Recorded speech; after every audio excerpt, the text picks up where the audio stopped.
study the nucleus of the cell. So that's why it's so important to study, because from there we can also study the replication of DNA and also the formation of proteins, and we can also learn how the DNA can be changed or can be modified, and how does genetics study each single part of the DNA structure and how is it used.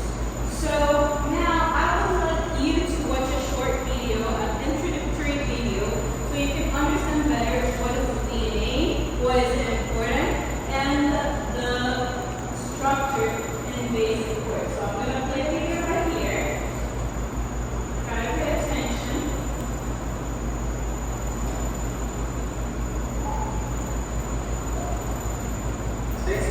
I'm going to pause this video because this is just a sample of what I'm going to do as introductory activities.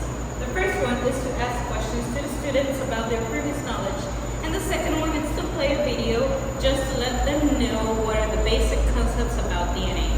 Let's pass to the second part of my class. In a few minutes. So let's see, guys. The question is, where is DNA found? That's a great question. Where do you think that we can find DNA? Where? Good. Excellent. In the nucleus of the cell. And right here, I have a model of a cell. And you can see that we can find the DNA inside exactly the nucleus.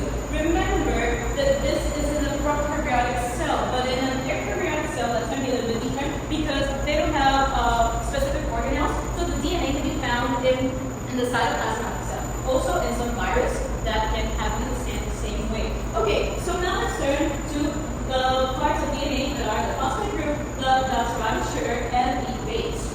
And now here I have two 3D models that I would like to share with you so you can understand better the parts of the DNA.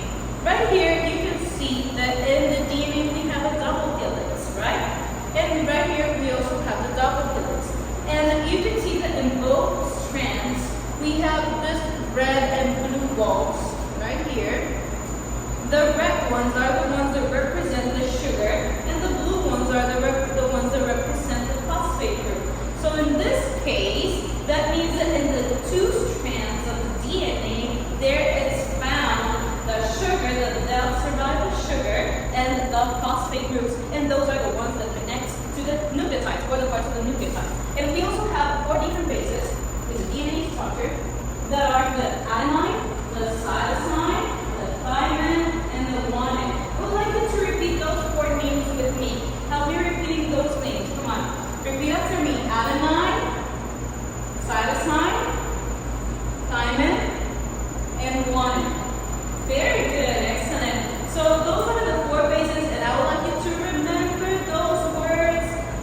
You can take notes of those names also in your notebook. Remember those words because I'm going to ask you those words later in the quiz in which I'm going to elevate your knowledge about this presentation. Now, there are some rules for the base pairing rules. This is the most important part of this topic. Try to pay attention, okay? Attention right here?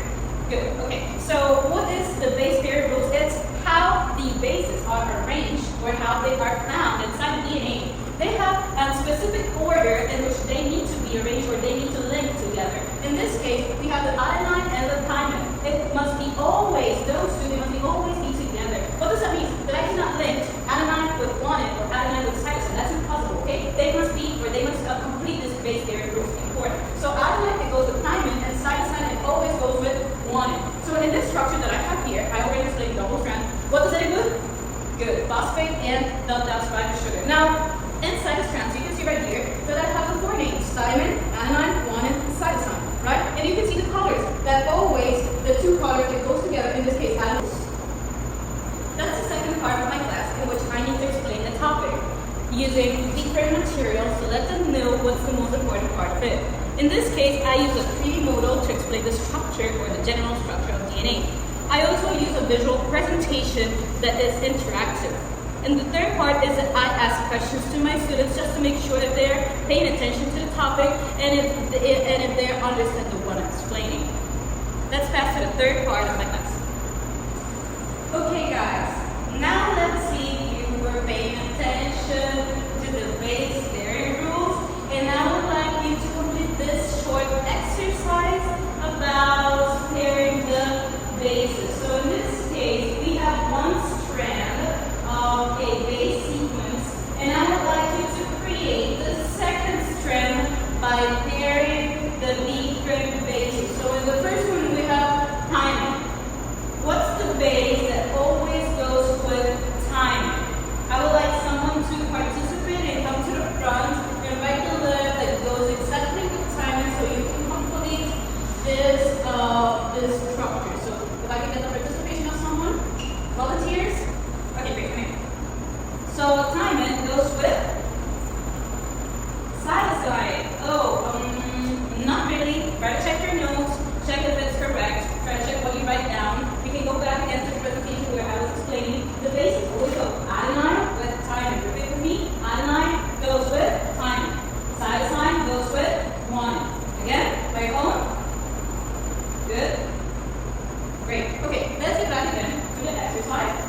part, I'm going to let the students complete this exercise by their own based on the information that I already explained.